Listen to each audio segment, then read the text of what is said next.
Assalamualaikum warahmatullahi wabarakatuh. Nama saya Indari, NPM 719212886. Saya dari kelas Manajemen Koperasi dan UMKM 2018F. Untuk pertemuan kali ini membahas tentang apa itu koperasi.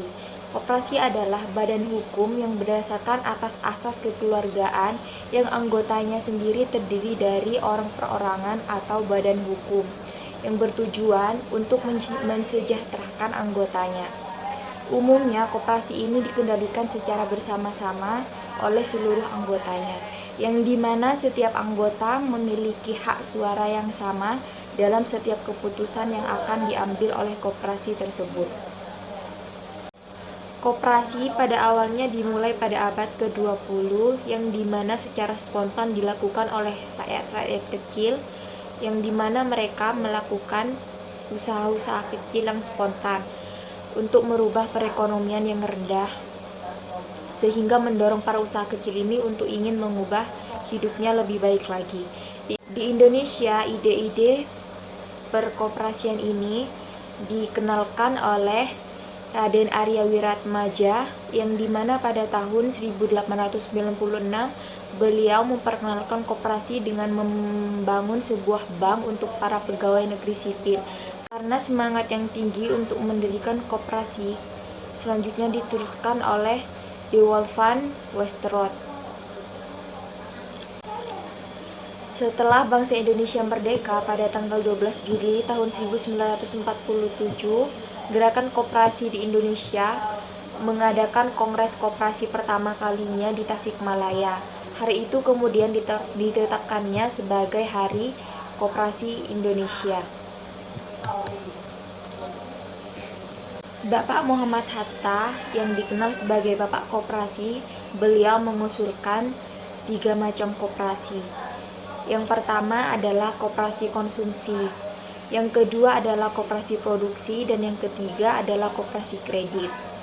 Koperasi konsumsi yaitu melayani kebutuhan kaum buruh dan pegawai. Kemudian yang kedua, koperasi produksi yaitu wadah untuk kaum petani termasuk peternakan atau nelayan. Dan yang ketiga, koperasi kredit yaitu melayani pedagang kecil dan pengusaha kecil guna memenuhi kebutuhan modal. Bapak Bung Hatta mengatakan bahwa tujuan utama koperasi yaitu bukan untuk mencari laba ataupun mencari keuntungan, tetapi untuk memenuhi kebutuhan bersama anggota koperasi. Landasan koperasi ada 3 macam. Yang pertama, landasan ideal Pancasila, yaitu sebagai sarana mencapai masyarakat yang adil dan makmur. Yang kedua, yaitu landasan struktural UUD 1945, yaitu Undang-Undang Dasar yang menempatkan koperasi pada kedudukan sebagai sokoguru perekonomian nasional. Dan yang ketiga, yaitu landasan operasional pada pasal 33 Undang-Undang Dasar 1945 yang berbunyi, perekonomian Indonesia disusun sebagai usaha bersama atas asas kekeluargaan. Dalam penjelasannya antara lain dinyatakan bahwa kemakmuran masyarakatlah yang diutamakan, bukan kemakmuran perorangan dan bentuk perusahaan yang sesuai dengan itu atau koperasi. Asas-asas koperasi. Yang pertama yaitu asas kekeluargaan. Asas ini mengandung adanya kesadaran hati nurani setiap anggota untuk mengerjakan segala sesuatu dalam koperasi yang berguna untuk semua anggota. Dan dari semua anggota koperasi tersebut, bukanlah untuk diri sendiri maupun beberapa anggota saja, dan juga bukan dari satu anggota, melainkan mencakup semuanya. Yang kedua yaitu asas gotong royong. Asas ini mengandung bahwa dalam berkoperasi harus memiliki toleransi, sifat mau bekerja sama, dan sifat-sifat lainnya yang mengandung unsur kerjasama. Koperasi berfungsi sebagai membangun dan mengembangkan potensi dan kemajuan ekonomi anggota pada khususnya, serta masyarakat pada umumnya untuk meningkatkan kesejahteraan ekonomi dan sosial. Yang kedua, fungsi koperasi yaitu berperan secara aktif dalam upaya meningkatkan kualitas kehidupan bermasyarakat. Yang ketiga, memperkukuh perekonomian rakyat sebagai dasar kekuatan dan ketahanan perekonomian nasional. Dan yang keempat yaitu berusaha mewujudkan dan mengembangkan perekonomian nasional yang merupakan usaha bersama berdasarkan asas kekeluargaan dan demokrasi ekonomi. Pertumbuhan dan perkembangan koperasi di Indonesia. Saat memasuki tahun 2000, posisi koperasi Indonesia pada dasarnya justru didominasi oleh koperasi kredit yang menguasai antara 55-60% dari keseluruhan aset koperasi.